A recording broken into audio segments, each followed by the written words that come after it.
Not so long ago, the water cycle in our part of the world used to look after itself. Rain would soak into the land and usually find its own way to our rivers and out to the sea.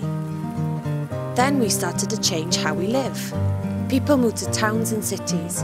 We built sewers and pipes to take dirty water away from our homes to keep us healthy.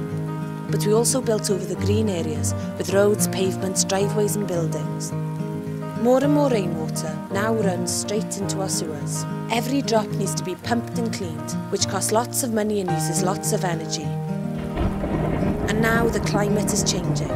It rains more heavily and more often. And when our sewers can't cope, homes can get flooded and our beautiful rivers can get polluted. Building bigger and bigger sewers is not going to solve this problem. So we've decided to RainScape.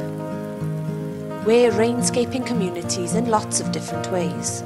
We've looked around the world from Malmö, Sweden to Portland, America to help us develop a different way of doing things. RainScape catches rainwater and slows down the speed at which it goes into our sewer network, or where possible, removes it completely.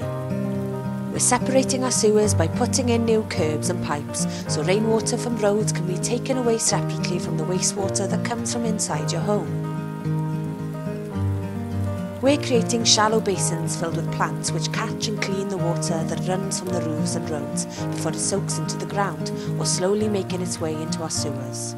Our swales work in a similar way.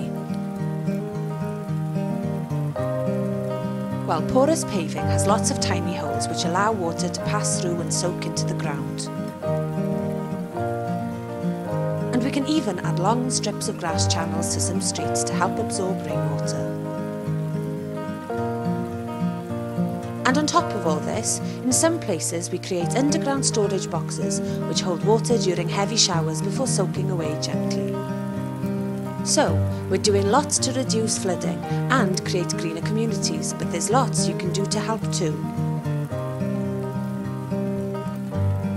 Water butts are an easy way to collect water from roofs when it rains, which can then be used to water your garden. Or how about creating a rain garden by disconnecting your downpipes on the sewer network and redirecting the rainwater from your roof into a dipped planted area. You could use porous materials for your drive or even pave an area just for your tyre tracks and add flower beds into the design. Or a green roof can help soak up the water, keep your home warm and look beautiful. But as with the rain garden, make sure you ask an expert for advice before trying some of these bigger jobs in your home. And remember the really easy everyday things you can do, like turning your tap off when you brush your teeth, taking shorter showers instead of baths, waiting until you have a full load of washing before putting the washing machine on, fitting hippo bags into your toilets, or using a watering can rather than a sprinkler in your garden. So that's RainScape. A better way for us all to reduce flooding and create cleaner, greener communities while we're at it.